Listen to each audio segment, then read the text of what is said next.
Hello guys, welcome back. তো কী অবস্থা সবার? আশা করি সবাই ভালো আছো। আমিও আল্লাহর রহমতে ভালো আছি। তো সকালে এখন অফিসের টাইম হয়ে গেছে, অফিসে যাওয়ার সময় হয়ে গেছে। তো এখন রেডি হই আমার অফিসে যাওয়ার জন্য। তো শার্ট প্যান্ট নামাই। ইদানিং বিদ্যুতে যা করতেছে তা তো সবাই তোমরা জানো। বর্তমানে বিদ্যুৎ থাকে না বললেই চলে। 1 ঘন্টা যদি কারেন্ট আসে তো 3-4 ঘন্টা বিদ্যুৎ থাকে না। আমরা যেহেতু পৌরসভার এরিয়ায় আছি, তো আমাদের আশেপাশে পুকুর টুকুর এরকম নাই।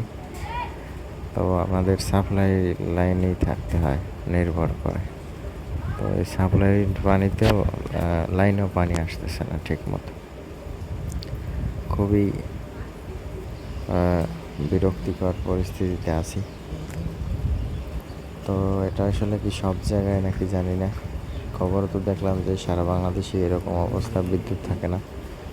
তো এই যে অফিসে আসলাম, সবাই দেখেছো অফিসের ভিউ। তো আমাদের রুমে ঢুকি, এখনো কেউ আসে নাই। বরাবরের মতো আমি আগে আসি, সবাই জানো। ফ্যান ছেড়ে দিই, অফিসে কারেন্ট আছে। জানালা খুলে দিই যাতে গরম কম লাগে। একদম সব কিছু গরম হয়ে আছে, গরম। বাইরে ঠান্ডা আছে। তো এই অবস্থা, কি সরকার আইলো বুঝলাম না।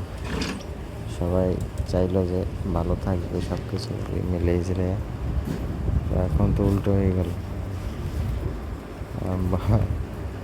পানি ভিডিওর মতো হয়ে গেছে যে বউ আর সরকার আমরা নিজেরাই পছন্দ করে আনি, তারপর পরবর্তীতে আর ভালো লাগে না। সেরকমের হয়ে গেল কাহিনিটা কিছু। তো এখন হাজিরায় স্বাক্ষর দেই। সকাল যেহেতু আসি, প্রতিদিন স্বাক্ষর দিতে হয়। এই যে দেখো, কারেন্ট বলতে বলতে কারেন্ট চলে গেছে। কারেন্ট এত কি অবস্থা সারা বাংলাদেশে। এরকম যদি কারেন্ট থাকে, এরকম আমার জবে থেকে বুঝি এরকম হয় না কোনো সময়। আরেকবার হয়েছিল শেখ হাসিনা থাকতো যখন কয়লার সংকট দেখা দিয়েছিল, বলছিল যে কয়লা শেষ, কয়লা শেষ। তখন